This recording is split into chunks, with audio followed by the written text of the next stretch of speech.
Mungesa kadrovike dhe e autoveturave, ndotja akustike, ndërtimi ilegal i shtëpisave në punë, mungesa e vend parkingjeve, uzurpimi i trotuarve janë disa nga problemet me të cilat gjatë sezonit veror ballafaqohet e policia komunale.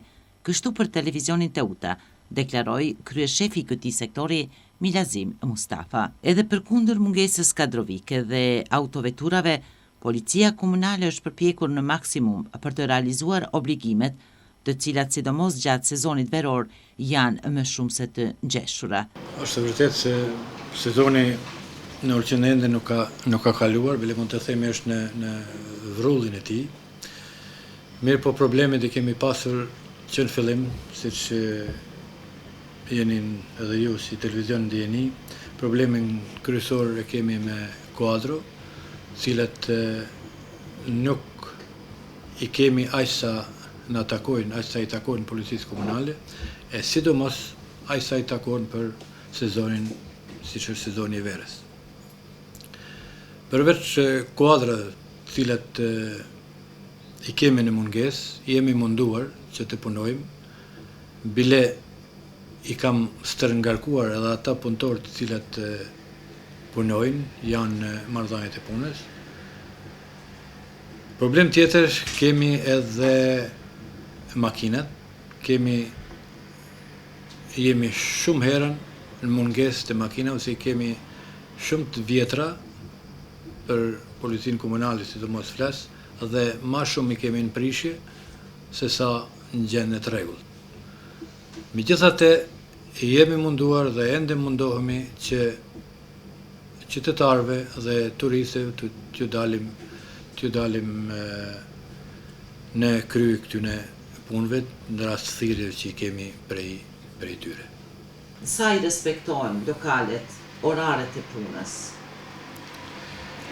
Po sa i përket orarit e punës të lokaleve, jo shumica, po gati tërësisht i respektojnë, përveç kemi problem me 2 lokale në Ranë, cilat sot nuk po e them emrin, mirë po ndaj tyre kemi marrë masa si në ndëshkimin e tyre dhe kemi procesu që atyre të shkurtohet orari i punës. Se orari i punës është deri në 2 ora, ende sot, mirë po që në bazë të vendimit cili ka pru komuna, në kërkesë të policisë komunale në mos respektimin e orarit të punës, aty ne ka me ju zvoglu, ka me ju shkurtu orari i punës edhe për 2 orë, kështu që një këta janë masat cilat na kemi ndërmarrë dhe kemi me marrë për ato të lokale.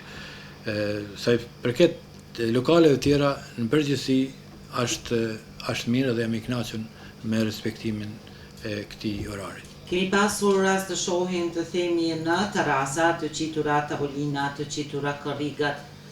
Sa kanë arritur që ato t'i marrin leje? Ka pasur të shkelje? Ju çfarë keni ndërmarrë si polici komunale? Sa i përket shumicat cilat i ka në teraset para lokaleve, shumica ka qenë në programin, cilat është 2019-2023.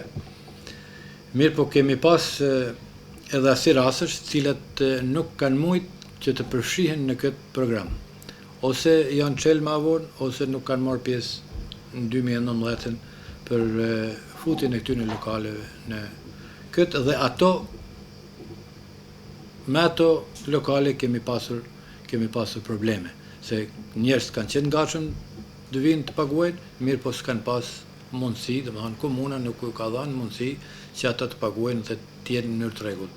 Ne kemi shkuar ata që kemi pas kompetencat tonë, gjithë ata janë dënume, janë procesume, dhe sa i përket policisë komunale, ne kemi bërë punën se edhe lokalet cilat nuk është për fajin e tyne, edhe tyne nuk mund t'ju mbyllim, nëse edhe komuna këtu e sheh pjesën e vet të fajit.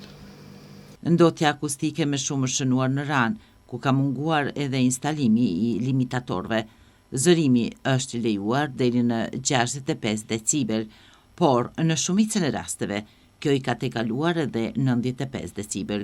Për këtë arsye ka pasur edhe ankesa dhe thirrje nga qytetarët.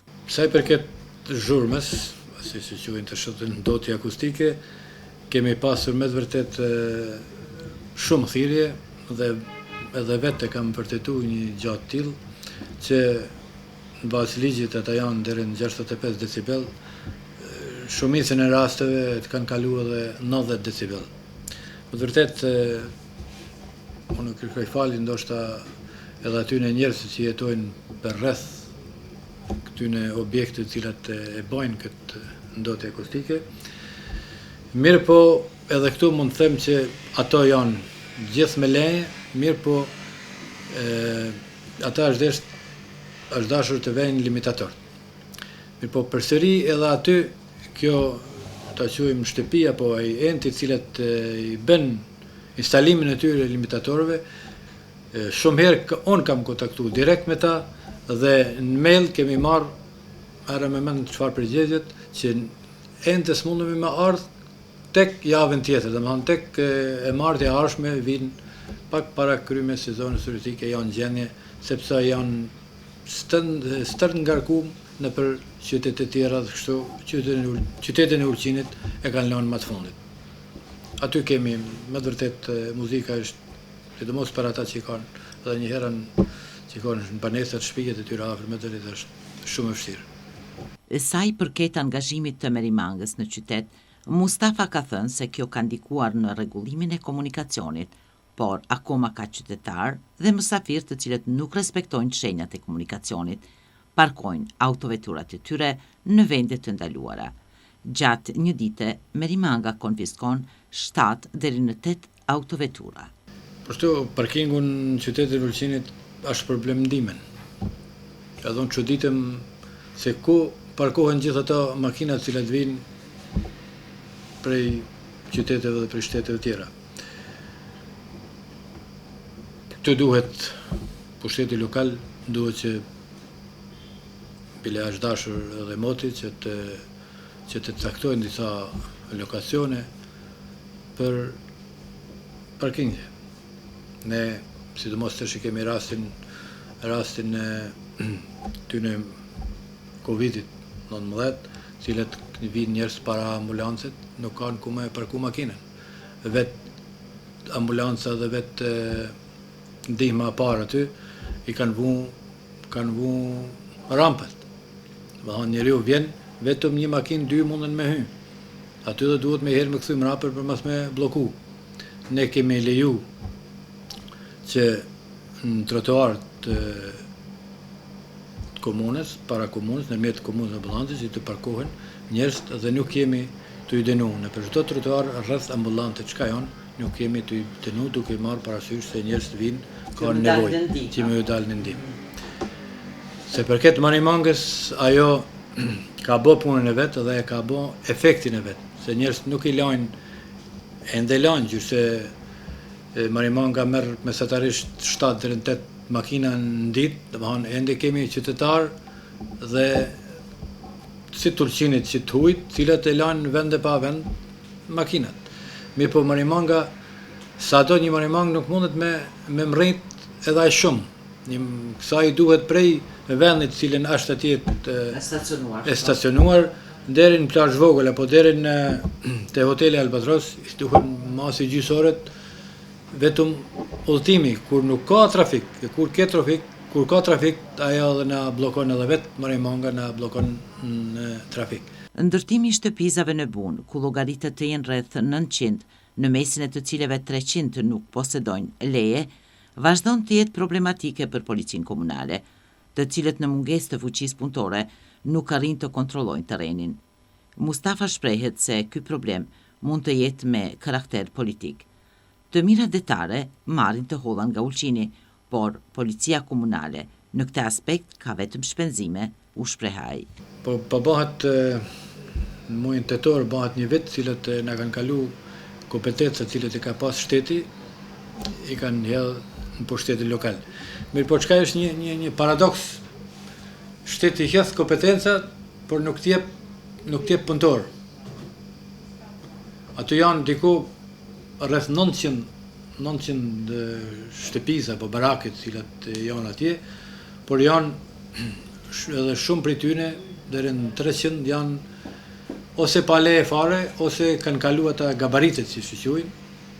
Mirë po na me këto inspektora që kena me këtë angazhim që kena gjatë sezonës, na pak kena mujt me shku edhe me këqyr edhe këtë problem. Unë jam drejtu edhe kryetarit, cili ja ishte obliguar me u drejtu edhe qeverisë, kam drejtu edhe me shkrim, që qeveria let na lejojnë me hap konkurse, që të marrim njerëz adekuat. Ne na duhet na s'kemi një inxhinier, e kem ekonomista dhe jurista, inspektorat. Mirë po, ta, sidomos për këtë ndërtimin e egër, aty duhet edhe inxhinier të jetë për shkak dinën matjet e gjitha ty në gjanat. Kështu që aty me vërtet kemi problem, se ka ishte një problem ndoshta tepër edhe politik, se mira detari marrin gjitha tollat për këtyre objekteve, e komuna Ulqinit vetëm shpenzime ka. Mustafa shpreson se në një të ardhme të shpejt, policia komunale do të përforcohet me fuqi punëtore, sepse, siç u shprehaj, tani ato janë të mbi ngarkuar me angazhime.